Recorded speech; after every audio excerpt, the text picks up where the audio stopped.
Hi, everybody. It's Sloan Rhodes here. Welcome to the podcast. Today is March 12th, 2017.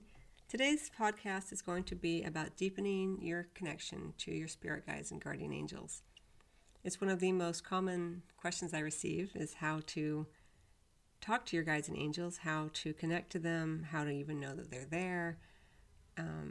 And so I wanted to address it here, even though I've made a couple videos for my YouTube channel about this topic, but because it is so popular, I thought it'd be really fun to discuss today. So as I'm doing this podcast with you, I've got a couple of quartz crystals in front of me, and for me, having crystals around is one of the ways that I like to open up to and channel more guidance from my guides and angels, so you may enjoy playing with crystals as well. I did make another podcast, and I've made numerous crystal videos, so you're welcome to listen to the other podcast on connecting to your crystals, or many of the YouTube videos on crystals are available as well. However, this is more about you talking with your guides and angels. So first of all, one of the first things that you can begin to acknowledge that will help deepen your connection to your guides and angels is to understand that they are not separate from you. They are not outside of yourself. You don't have to go out and find them somewhere or do anything differently than anything you're necessarily doing now in order to have them support you. They're always around you and they're always giving you guidance. The difference is whether or not we are being open to their and receptive to their guidance. So one of the first things that you can do to connect more deeply to your guides and angels is to first and foremost acknowledge that you have already been doing so, to acknowledge that they are already around you and that you may just not have been consciously aware of the fact that you have been receiving guidance. Because their guidance may turn up for you in the form of an intuitive hit, an intuitive nudge about something. You may get a feeling in your gut. You may have an instinct to do something that possibly you weren't aware of that was part of your conscious understanding, but you did it anyway and things turned out very well for you. Or the reverse can also be true, that you are getting all these sort of signs, so to speak, from the universe that are pointing you in one direction, but you go against those signs because you just kind of write them off as being not relevant to you. And then you go about your path and you find out that things don't necessarily turn out in the way that you had originally hoped. And that can be an instance where you were receiving guidance, but you chose to ignore it. And remember, you can't do it wrong. You're always receiving guidance, but you can't do it wrong. Your guides and angels aren't like jumping up and down and saying, no, you dummy, you didn't listen. They're always lovingly guiding you, and it's just your choice, your ability to have free will that determines whether or not you are consciously aware of it. And so you can certainly acknowledge that they are already around you, that you are and have been and will continue to have guidance from them. And then you can also give yourself a pat on the back for doing this very thing, because when you are praising yourself, you are opening yourself up more to your divine feminine qualities within, which are very much connected to your intuition and being open and receptive to guidance from the etheric and spirit realms. So first and foremost, that's really important, just to acknowledge that you already have access, you have been receiving guidance, and you will continue to do so. And then to also set your intention that you would like to open up and receive more guidance. So you ask your guides and angels to help you to please be open and receptive to their guidance, or to the all that is, or to the flow of the universe, whatever words resonate with you. You can't do it wrong. It's mostly about your intention, just asking, please help me be connected to you more deeply. Please help me be open and receptive to your guidance. A very powerful step there. Okay, so you've acknowledged that your guides and angels are around you, or at least you've acknowledged that it's a possibility. If you are closed down, you shut down the realm of possibility in many different areas in your life. So really, the key to any kind of spiritual connection is your openness and willingness to believe, we'll say. And then the other thing that you can do is that when you feel that you are receiving a nudge from your guides and angels, when you feel as though you have received some kind of guidance, to acknowledge it, to say thank you for it. Because even if it's not, quote, real, unquote, it's real to you, right? Remember, you're playing in the realm of possibility. You're playing in the realm of openness and allowance and willingness to believe and to receive something that is not in the manifest world. And in order to do so, you have to be open, right? So when you can come from this place of praising and setting your intention, and then when you do receive those what feel like nudges, or you sense possibly a tap on your shoulder, or maybe you feel as though someone is playing with your hair but no one's there, it's going to be different for everybody. Everyone experiences their connection to their guides and angels in a different way. Of course, there are similarities, but you'll have your own particular way of connecting with them and feeling them around you. Some people have a sensation of warmth. Some people have a sensation of cold. Some people see colors with their eyes closed. Some people see lights with their eyes open. Again, there's no right or wrong way. It's just about you figuring out what works best for you.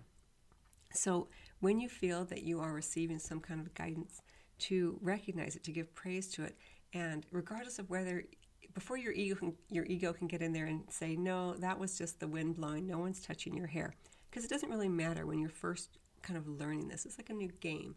You're beginning to understand the different.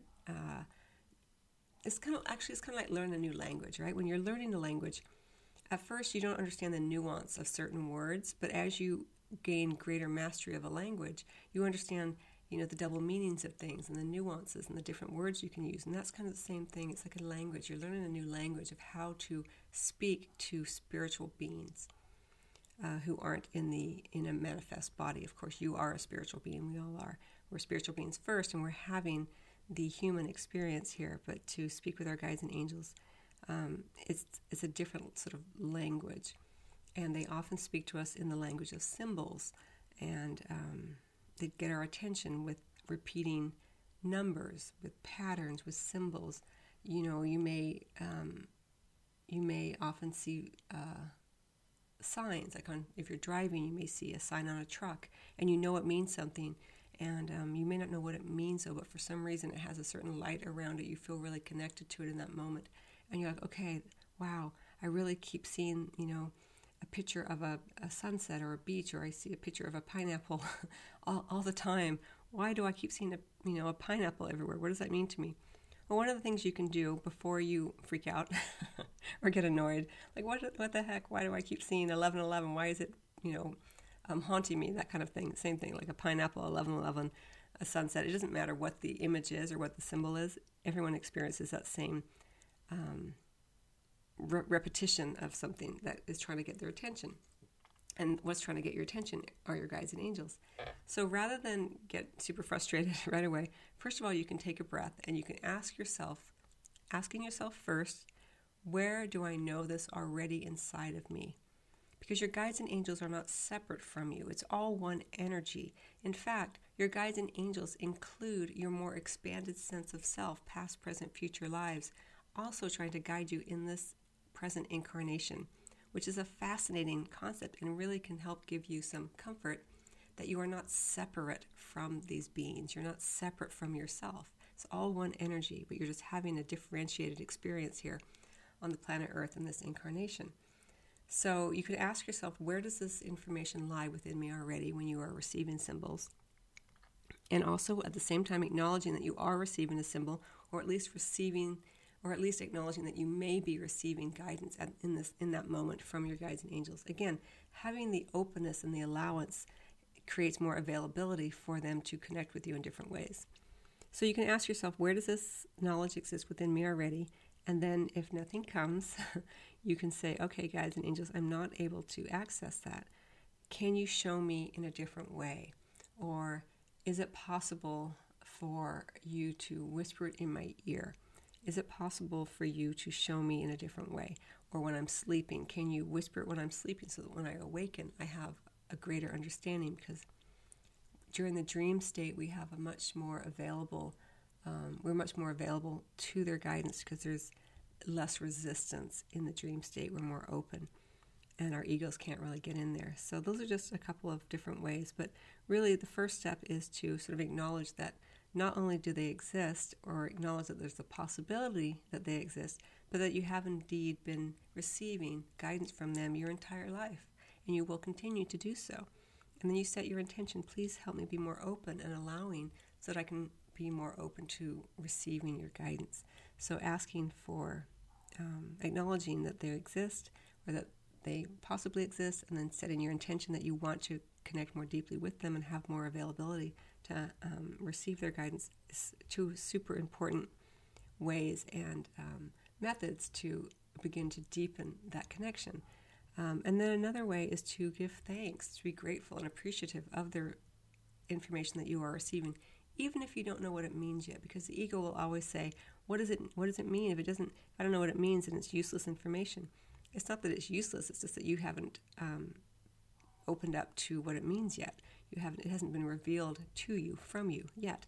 So giving thanks and praise and appreciation helps to open you up as well. Be like, wow, thank you so much for showing me that pineapple over and over again. I have no idea what it means, but I really appreciate that you are trying to connect with me here. And I'm pleased asking that you help me be more open and available to receive that information, or maybe you could show it to me in a different way. And those are just some ways, because it's a dialogue, it's a communication, it's a back and forth, it's a giving and receiving. Any kind of connection you have with the spirit realm, with the etheric realm, and it's nothing to be afraid of. I know a lot of people are worried about evil spirits contacting them, or lesser, denser energies, and they are, denser energies certainly exist. But the more that you can kind of beam a sense of from your heart center, beaming light from that when you are in a place of peace and serenity, where you're trying to connect with them. When you can do that with a big, imagining a ball of white light in your chest, it just allows for more, for the brighter lights to connect with you, because you are beaming and resonating and existing at a very high frequency in those moments. And if you do choose to meditate to try to connect with your guides and angels, it's very important for your level of success, I'll say, to do so without a need that the meditation lead to what your ego would want, which would be a vision or words or whatever, because everyone channels their guides and angels differently and are open in different ways to their guides and angels. So for many of you, it may not be audible. It may be in the form of pictures or sensations on your body. So anyway, this podcast was really meant to just be kind of an introduction. So I hope that you found that helpful in connecting with your guides and angels. And remember that they are not separate from you. It's all one energy. It's the energy of love, and we're either open to it a little bit or we're open to it a lot. And so I hope that if you remember that, it'll help them feel less apart from you, so that you'll have more access. You'll be able to access their communication more easily. All right, everyone, I wish you much love, and I will see you on the next podcast.